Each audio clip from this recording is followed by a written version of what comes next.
Hello, this is wmpyr. For today's lesson, I want to talk about the different locations that you could grab the escrima stick. Okay, so the most standard is probably something like this, okay, where you have about 2 inches to 1.5 inches sticking out right here. Okay, and this area is called a puño. It could be used for striking, it can be used for disarms, and some people like to have it like this, where a whole big area is sticking out like that. And in my case, a lot of times I'm holding it kind of like with a pretty large puño, just because of the room, how constricted I am. You know, there's a fan right here, there's a window right there, so you know, because of that, I shorten the grip, all right, to make the length shorter here, just to be safer.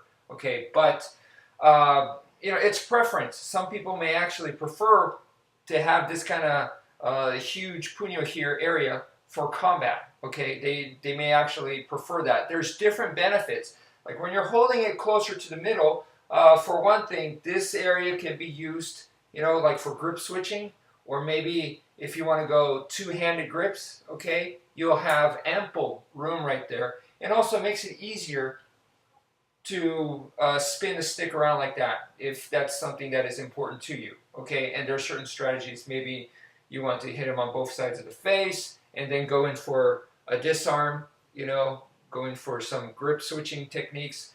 You know, it's all possible. So it just depends on your strategy. But standard, like I said, is something like this. Okay, and of course you're going to have something like this as well. Okay, where you're holding it upside down like this. This is definitely something that you should experience. Okay, so try your heaven six this way. Okay, try the different angles of attack, you know, and experience, see what it's like. Okay, so you should definitely not be a stranger to that. And who knows, you might decide to specialize in it just because it's different, or it may cater to you, or you know, just works out well for you. Okay, for whatever reason.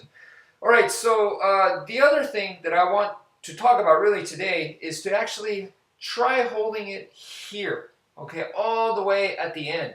And there's a reason why I chose this one, this escrima stick. This is the PVC pipe.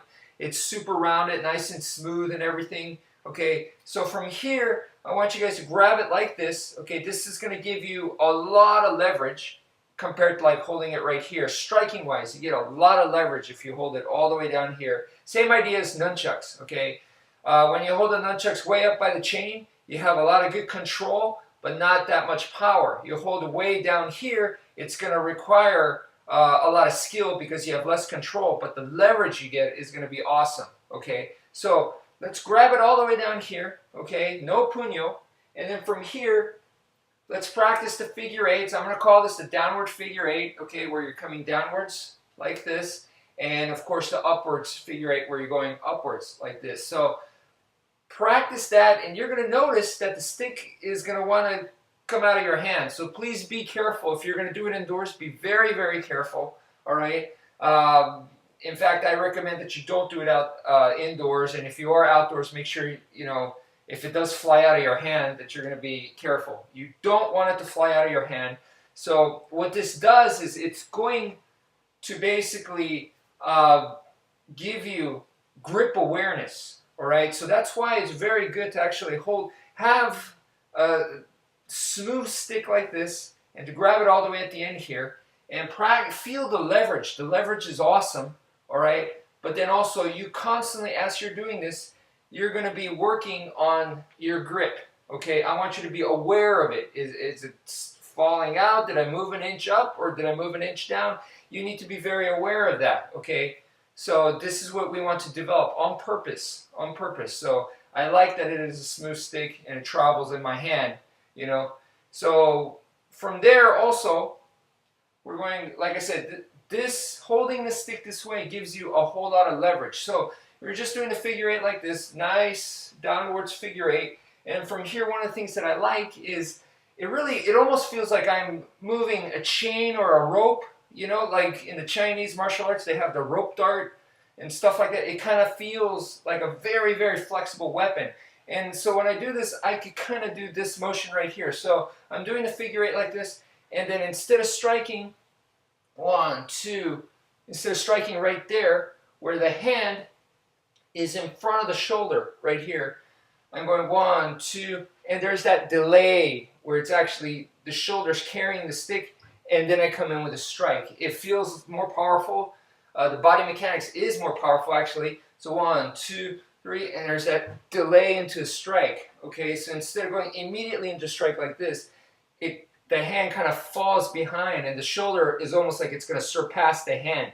This kind of same idea is seen in boxing, where instead of like the hand is always in front of the shoulder, where it kind of like it winds up like this, and the shoulder's moving, actually it's almost like it's moving forward, and the hand's being delayed, and then it gets launched by the shoulder. Okay, but there's it comes from your legs and build up, and then it gets launched. So this kind of delaying motion is also a very interesting technique. So please practice that. Please try that out. So do the figure 8 like this, okay, and then strike. So just go 1, 2, and then on number 3 you strike. Okay. So again, downwards figure 8. 1, 2, and 3. You strike. Okay. 1, 2, and strike. Now what we're going to do is that delay. So you're going to go 1, 2, delay, and then strike. Okay. Again, 1, 2, delay, and really feel that body wind in and pull that stick down. Okay, so that's the motion that we want. 1, 2, and then boom. Okay, if I do it on camera right now, I think it's just too fast to see, but 1, 2, 3. It comes in 1, 2, the delay, and strike. So please try that out. Thank you for watching. Take care, folks.